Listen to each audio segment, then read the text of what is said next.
Bienvenido Juan Casamayor, director de la editorial Páginas de Espuma, una editorial dedicada al género cuento, que junto a Encarnación Molina la fundaron en 1999, ya hace un poco más de 20 años. Juan, bienvenido a De Cuatro Hojas.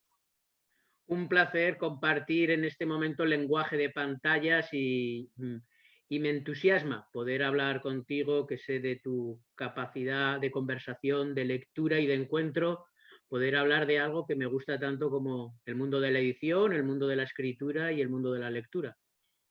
Y hablando del mundo de edición, ¿llegaste a ser editor por vocación? Bueno, es verdad que la edición es una profesión de vocación, como otras muchas, te diría, ¿no? Soy hijo y nieto de médicos y conozco bien lo que es una vocación, creo que más tenaz y más inquebrantable que la edición, que es la medicina, más en estos tiempos que toca, ¿no? Sin duda, uno entra en el mundo del libro y en el mundo de la edición porque tiene, por un lado, una vocación que viene respaldada por una pasión, que es la pasión por la lectura y por amplificar y compartir aquello que lees. Sí, por eso se puede entender una vocación como punto de partida, sí, lo es. Luego lo que pasa es que esa vocación tiene muchos caminos y el trabajo de la edición no solo lo sustenta una vocación, sino que lo sustenta también pues, un conocimiento, una experiencia, una inquietud o una búsqueda constante, ¿no? Y juntando todos esos factores, creo que se da lo que nunca acaba por aprenderse, que es la profesión de la edición, ser editor. Sí, ya vi que estás haciendo talleres, ¿no? Sobre edición, que deben de ser magníficos. Y hablando un poco de por qué Páginas de Espuma. Hoy te decía, preparando un poco, preparando, bueno, agarrando algunos de mis libros de espumosos, me di con este Pequeñas Resistencias, ¿no? Que fue el Sí. primer libro, uno de los primeros libros que has publicado. Y entonces, bueno, de los cuentos que fui leyendo, porque demoro en leerlos, los libros de cuentos, porque siempre tengo mi montañita y voy eligiendo de cada autor y deleitándome con uno. Porque aquí esa sensación del cuento, ¿no? De entrar en un mundo maravilloso y extenso, lo dice muy bien Andrés Neumann en Los Decálogos de un cuentista, cuando él dice contar un cuento es saber guardar un secreto. ¿Sabes guardar los secretos? ¿Has aprendido a guardar los secretos? He aprendido, quizá por esa formación médica a la que aludía al principio, y porque siempre hay una despensa y una cocina interior en el mundo de la edición que no se comparte, ¿no? Hay un momento que a mí me entusiasma, que me define como editor, que es ese maravilloso encuentro con quien escribe, de tal modo que ese manuscrito que se ha entregado a la editorial empiece a convertirse en libro. Y en los primeros pasos es precisamente debatir, dialogar, conversar con esa persona que lo ha escrito, no con el afán de que ni que del editor se lleve parte de la razón en posibles cambios o sugerencias, o que sea el autor, sino quien tiene que ganar es el texto, indudablemente. Y ahí hay secretos de escritura, secretos de corrección, hay secretos de ese camino que muchas veces hacen profesionalmente quien escribe y quien edita. Pero en este trabajo, o al menos lo concibo yo así, rápidamente se rompen los límites entre lo profesional y la amistad. Tengo la suerte de que tengo unos lazos muy intensos, muy cercanos con muchos de mis escritores y de mis escritoras. Y como un buen amigo, que intento ser de mis amigos, pues también guardo los secretos. O sea que en el fondo soy como una mezcla, te diría, que de médico, de sacerdote, de psicólogo, de amigo, para con mis autores y autoras y bueno, es parte de mi labor como editor. Mira, es que en ese capítulo, el que quiera acercarse a este libro, Las Pequeñas Resistencias, creo que este Uh-huh. libro es tan importante para vosotros, no solo por ser el primero, porque en este cuento en particular es exactamente cada cosa que sucede con el cuento, desde el narrador, el editor, la vivencia de la persona. Y ha llegado a esas diferentes voces, en este caso que componen este libro, no estoy hablando del libro en particular, pero justo fue lo que leí, me encantó. Tienes en tu grupo de amigos, de familia, de Páginas de Espuma, porque sois una familia y así lo haces sentir cuando hablamos con cualquiera de vosotros. Eh, ya sé que, bueno, tienes a Eloy Tizón, Andrés Neumann, Clara Obligado, y un montón de escritores que forman esa gran familia. ¿Cómo se puede acercar una voz nueva, un escritor nuevo a Páginas de Espuma para formar parte de? No Claro, solo, no solo con los premios que sé que otorgan, ¿no? Vosotros otorgás unos sí. premios, el del Duero y el de Málaga de Ensayo, sino de qué otra manera. Bueno, hay una vía fundamental para poder llegar a una editorial que es, y esto es un consejo ya no solo para alguien que se quiera acercar a Páginas de Espuma, sino casi te diría en términos generales, que es primero estudiar bien tu manuscrito, saber qué tienes entre manos, y una vez que conoces bien aquello que has escrito y que vas a ofrecer a las editoriales, ver qué editoriales son absolutamente las idóneas por líneas de catálogo, por algunos de los nombres que figuran en esa editorial y poder presentar tu manuscrito y crear un pacto de lectura. Claro, en muchas de las editoriales, Páginas de Espuma también, pone que no aceptamos manuscritos. Y esto parece que cierra las puertas completamente. Pero en cambio, si alguien consulta el informe de comercio interior del libro que publica todos los años la Federación de Gremios de Editores de España, en este país se publican al año 14.000 libros de ficción. Eso quiere decir que los editores leemos, porque de algún lado tenemos que sacar esa materia prima tan maravillosa como es la escritura para llegar a convertirla en los libros que pueblan las librerías. Por lo tanto, sí que animo a la gente que tiene un manuscrito que conozca bien a qué editorial y que personalice el envío y haga gala de conocer bien el destino de su manuscrito. Si se dan esas pautas y los editores que recibimos ese manuscrito vemos a alguien interesado por ser leído, conoce el ecosistema de la editorial, eso empieza a crear una atmósfera favorable para la lectura. Eso lo diría en cuanto a metodología. En cuanto a algo más importante es el texto. Ahí recomiendo a quien se dirija a la editorial, primero en la nuestra, que sea un libro de cuentos, ojo, no un libro con cuentos, un libro de cuentos. Un libro de cuentos es aquel que contiene una serie de cuentos que son autónomos por sí, claro, pero que una vez que forman parte de un libro son dependientes entre sí. Cuando alguien lee un libro de cuentos en orden, los cuentos, digamos, espejean entre sí. Se guiñan el ojo unos a otros. No podemos leer de forma totalmente independiente el tercer cuento de una colección que está entre el segundo y el cuarto. De Claro, alguna forma son vasos, claro, son vasos comunicantes. Eso a cuanto contenido. Y luego, en cuanto a estado del manuscrito, le diría a aquel que se acerque a la editorial que tenga un manuscrito absolutamente terminado, que haya llegado a un momento de corrección. El escritor no es el que escribe, es el que toma conciencia que debe corregir lo escrito.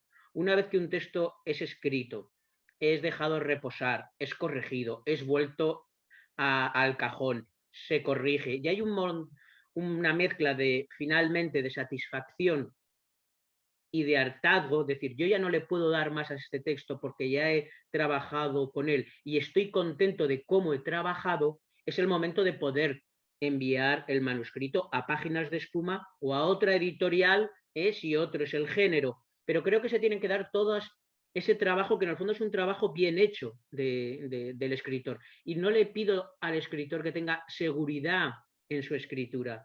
Eso no lo va a tener en un principio, porque esa seguridad viene con la lectura. La escritura realmente acaba con la lectura de los demás y solo la lectura de otras personas empezará a forjar la seguridad en lo que has hecho.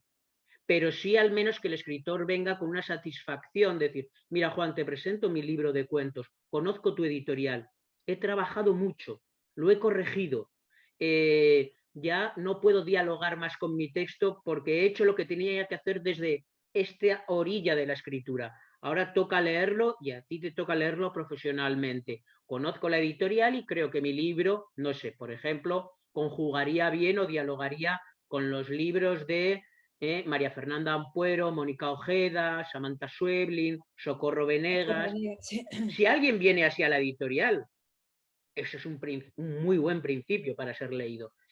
Y nosotros estamos leyendo en torno a 200 manuscritos al año. Lo que no podemos es leer 1000 Claro. manuscritos al año. No podemos, no Y tenemos. y el Ya no. Dime.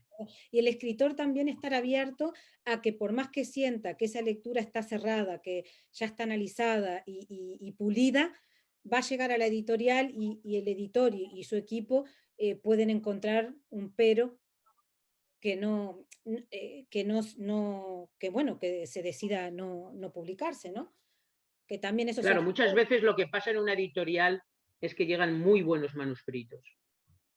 Pero lo fácil es hacer un libro, pero todo lo que comporta hacer un libro, visibilizarlo, que llegue a los lectores, es más complejo. Entonces, muchas veces un libro no acaba en una editorial, no porque sea un mal manuscrito, sino porque hay ese día y en ese momento y en ese lugar otro manuscrito que pelea por el hueco.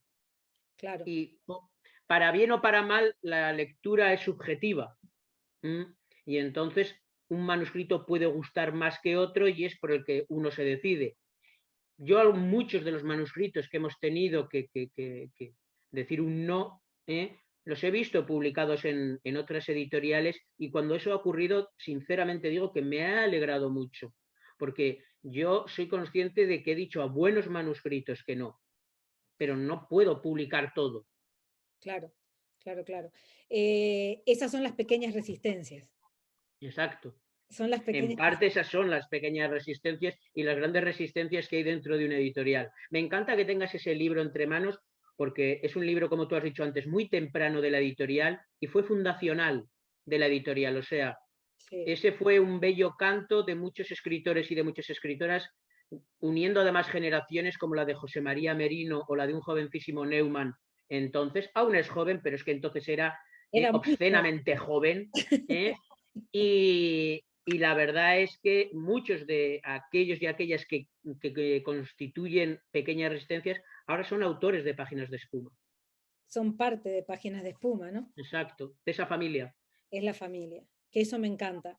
Y se refleja en tu trabajo, porque una de las cosas que me encanta de vosotros es que los libros no los venden directamente de la página, solo se encuentran en librerías. Eso me parece un gesto de generosidad, me parece un gesto donde se muestra la vocación de los editores y de los escritores que conforman esa editorial, porque el mundo del libro no es fácil. Todos se creen que es muy fácil. Escribo un libro, lo publico. Es muy difícil para las librerías. Yo tuve una librería y la tuve que cerrar. O sea, es un mundo muy difícil, de muchísimo trabajo. Detrás de cada libro hay muchísimo trabajo y es una manera de hacerlo valer. Decir, bueno, ir a las editoriales, a las librerías, pedirlo y bueno. Y Así es, siempre hemos tenido una conciencia desde el principio que arrancó la editorial, que una editorial no debe vender libros, una editorial debe editar los libros. Y lo que debe hacer es encontrar los lazos, los compromisos con una buena red de librerías independientes para poder hacer llegar a su trabajo. Pero esto tiene un lado de conciencia de sector del libro, donde todos los eslabones debemos estar juntos. Entre editoriales y librerías están las figuras de los distribuidores, pero también hay un afán, y estoy hablando hasta ahora siempre desde el espacio literario y cultural de Páginas de Espuma, pero Páginas de Espuma es una empresa también. claro, Igual que a los autores quieren ser leídos y por tanto hay que vender los libros, pues a esta editorial necesita y le gusta vender mucho sus libros.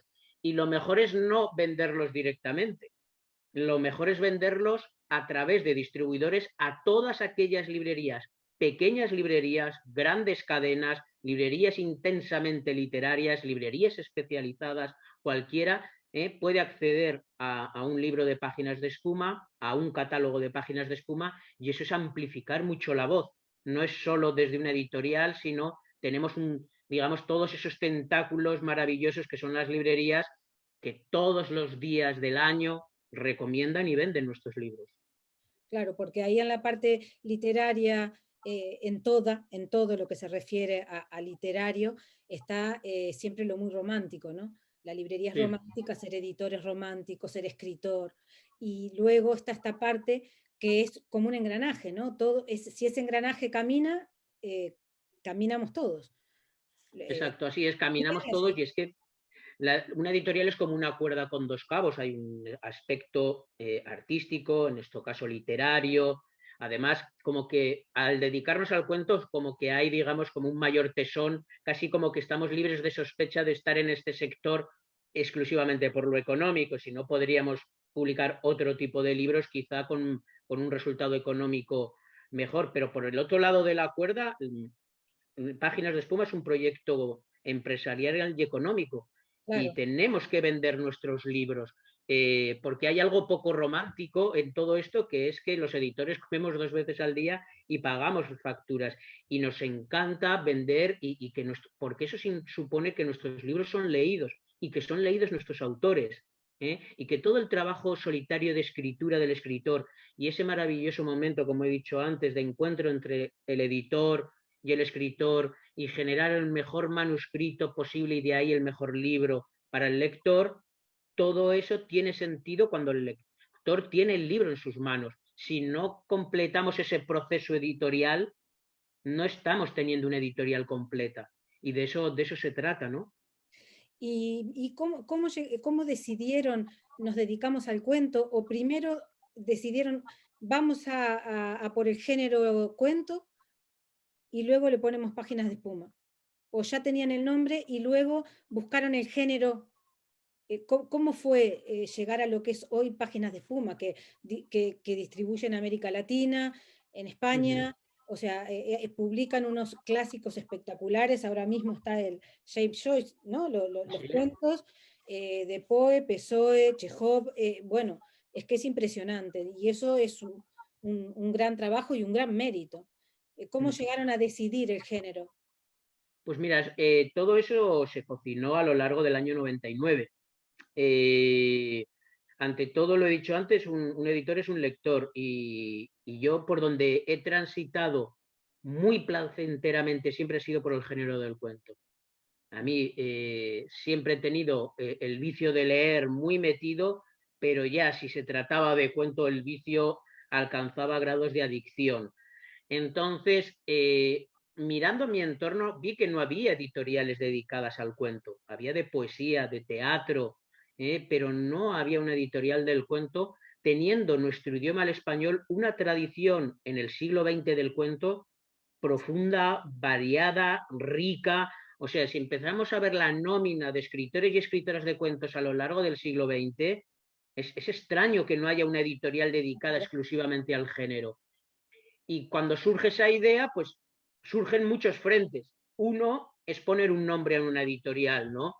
No queríamos poner el nombre a la editorial del nombre de sus editores y nos gustó mucho Páginas de Espuma, que es parte de un verso de alguien muy querido en la editorial, que es el poeta granadino Luis García Montero, que en uno de sus libros aparece ese verso, Páginas de Espuma, y en principio nos pareció tan evocador, tan elíptico, ¿no? O sea, ahí había una elipsis que algo podía suceder en unas páginas de espuma y tan poético ese género que colinda con el cuento que nos lanzamos. Al principio parecía casi un nombre perfecto para una editorial de poesía y ahora no entiendo Páginas de Espuma sin ese nombre, Páginas de Sin ser Espuma. cuento. Y llegar a América Latina, ¿te costó entrar al mundo del libro, de la distribución? Porque es difícil, no es fácil, Es es muy difícil y difícil. costó mucho porque esto en esta orilla en España, tú procedes de Uruguay y lo conoces bien, pero cuando hablamos de Latinoamérica estamos hablando de 19 países Claro. con distintas realidades socioculturales, económicas, políticas, no es ninguna tontería, climáticas, o sea, es un continente inmenso. Es como querer agrupar Europa bajo algo que sea Europa y decir que los noruegos y los suecos son iguales que los chipriotas, que los griegos, los españoles o portugueses. Pues claro, pasa lo mismo en Latinoamérica.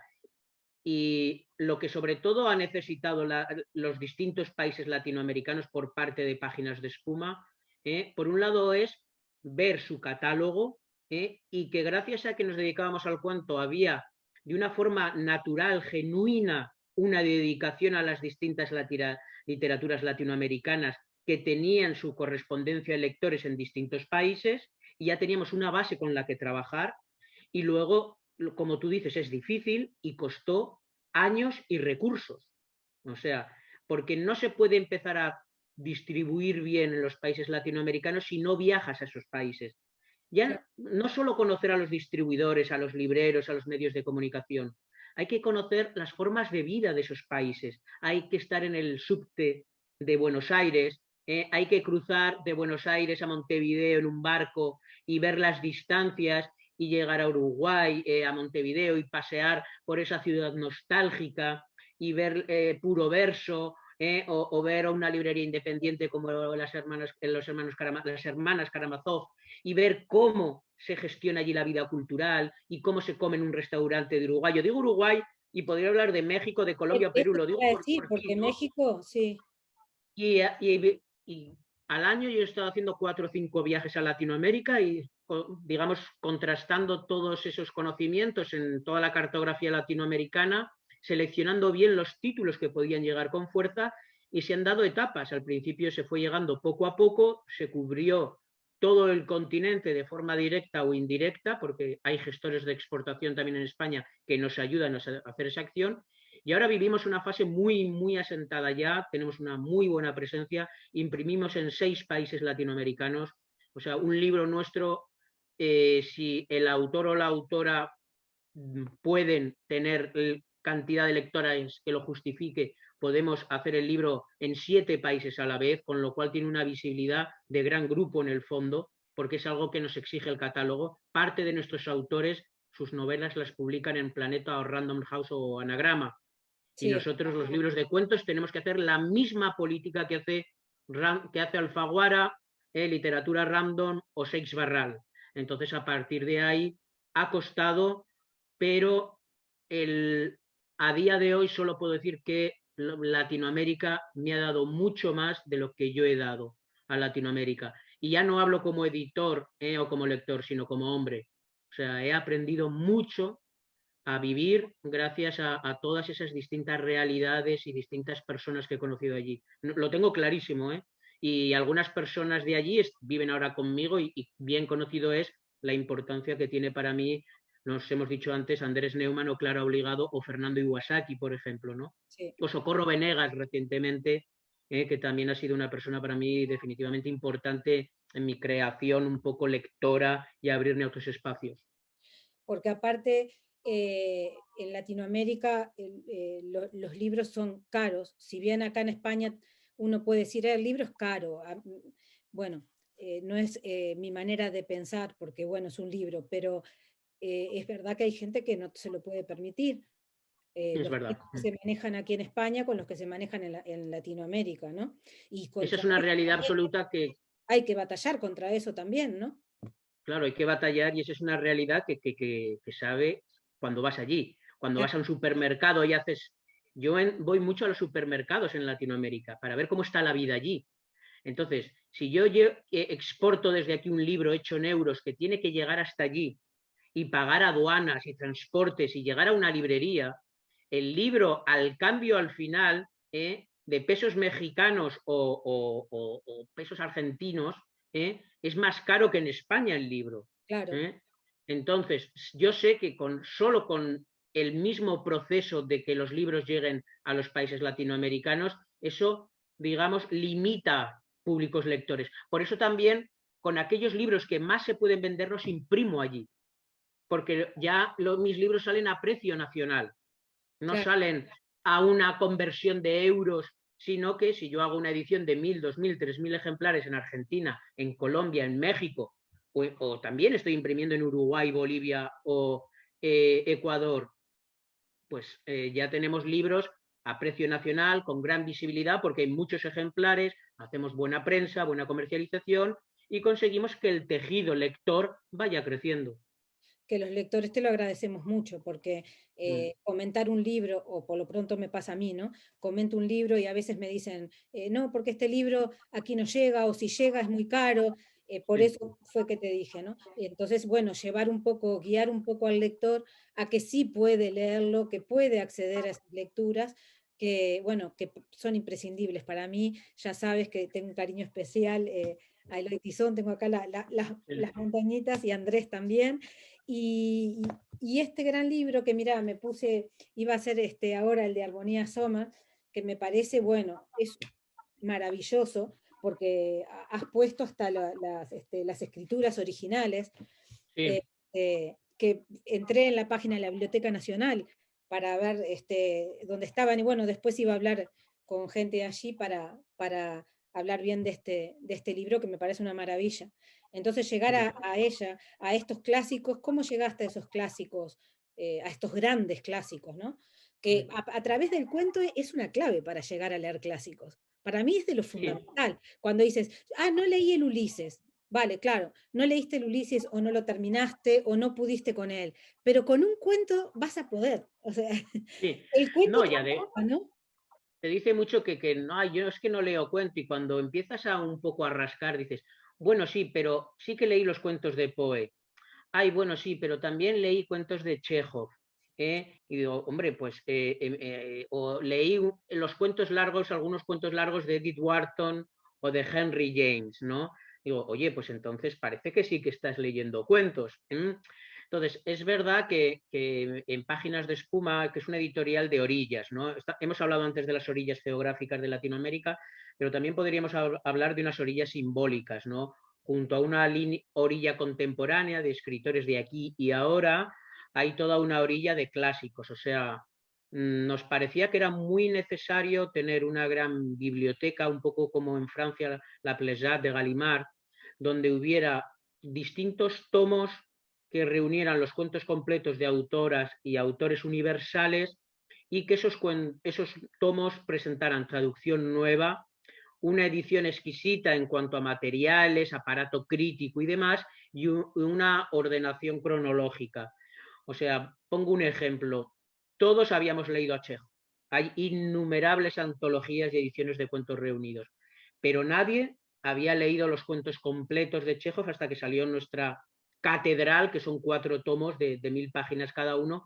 Pero lo más importante que todos, lo más importante es que estaban ordenados cronológicamente. Eso te iba a decir, O sea, sí. sabíamos cuál era, qué escribía Chekhov cuando era estudiante de medicina y necesitaba dinero, o qué escribía Chekhov cuando ya era un autor muy reconocido, era un autor además que junto con su escritura de cuentos convivía el teatro, era el dramaturgo por excelencia de Rusia y padecía una enfermedad grave, ¿no? Eh, Ahí veíamos la evolución de un escritor, desde ese escritor más humorístico, más rápido, más audaz, a un escritor de aliento más largo, más simbólico, más pausado, más hermoso también, Casi ¿no? como una biografía, ¿no? Sí, sí, como una biografía.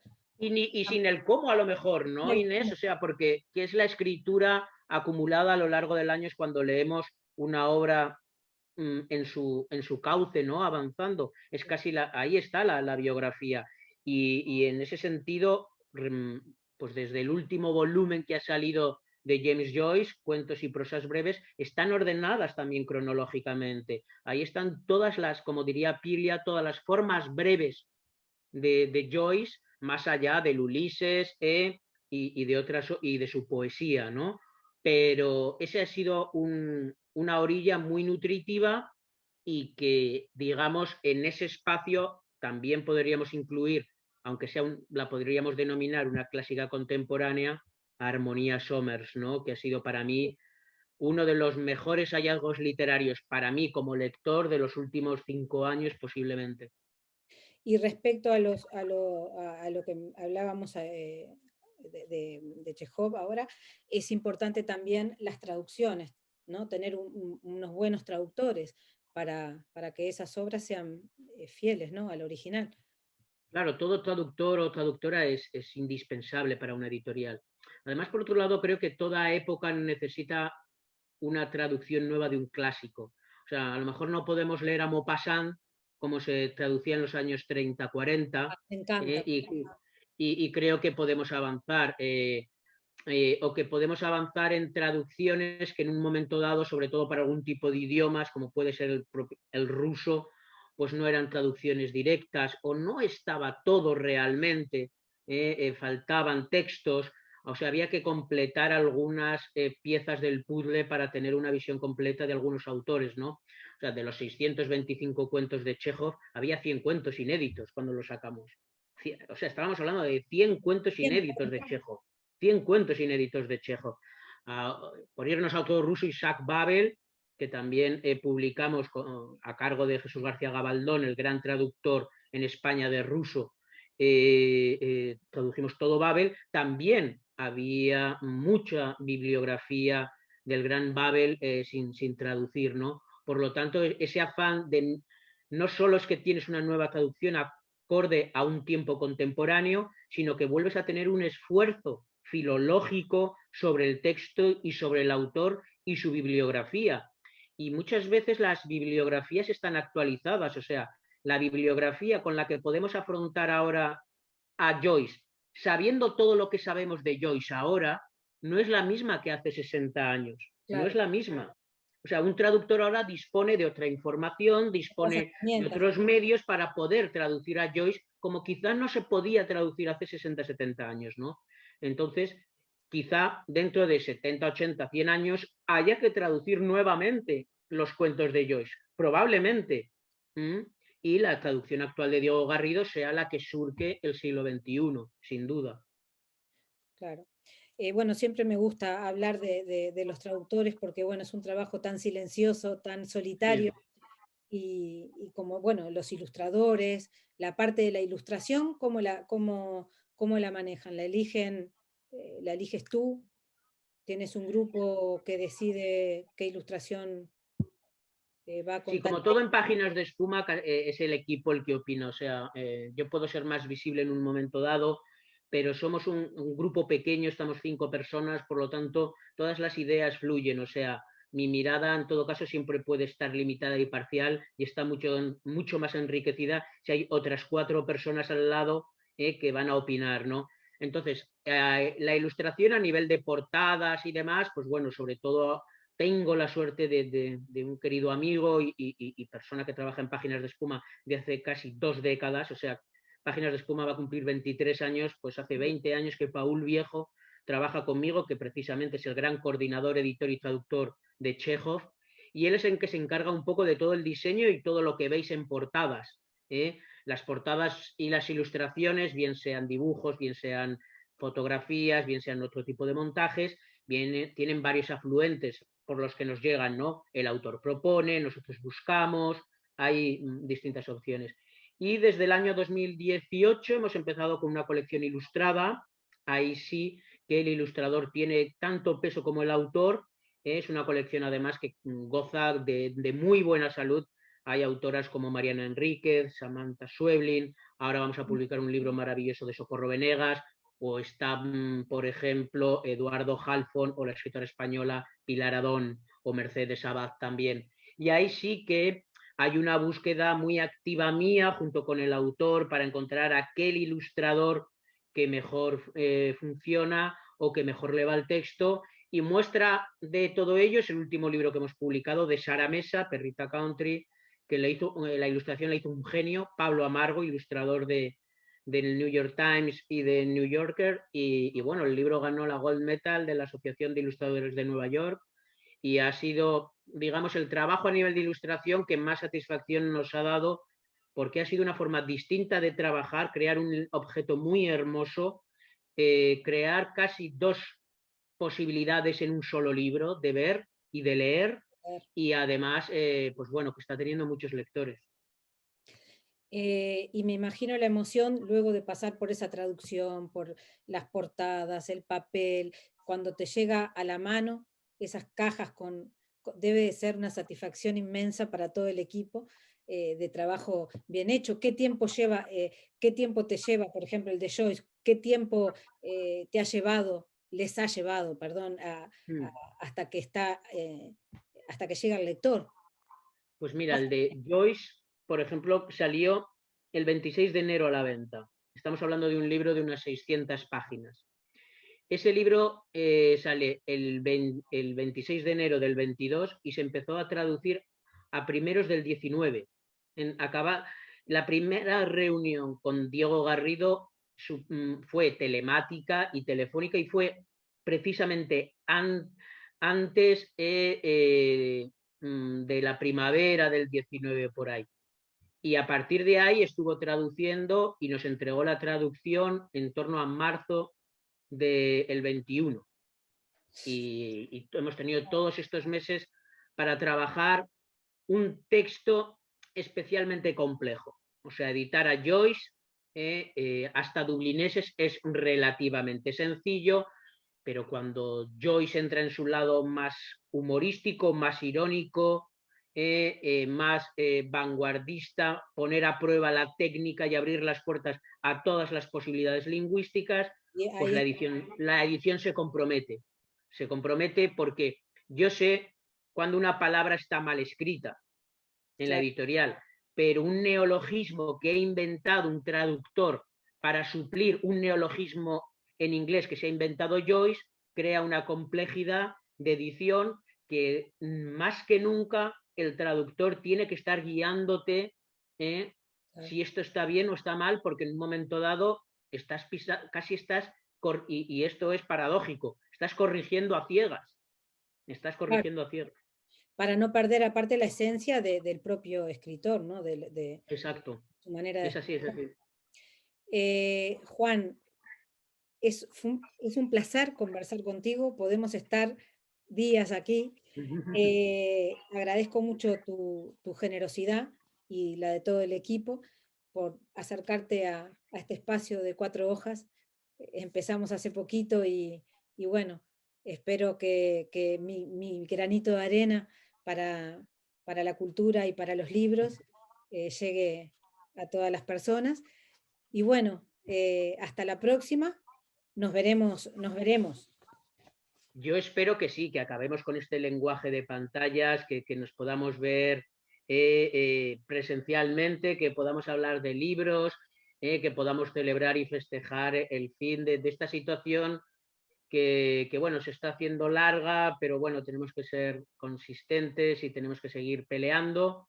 Y bueno, yo te agradezco mucho que hayas abierto esta ventana, que está entre dos orillas tu ventana, que es precisamente el espíritu de Páginas de Espuma, con lo cual me he sentido como en casa, Inés, y ojalá esta sea la primera de muchas veces. Ojalá. Muchas gracias y bueno, hasta pronto. Hasta pronto, Inés.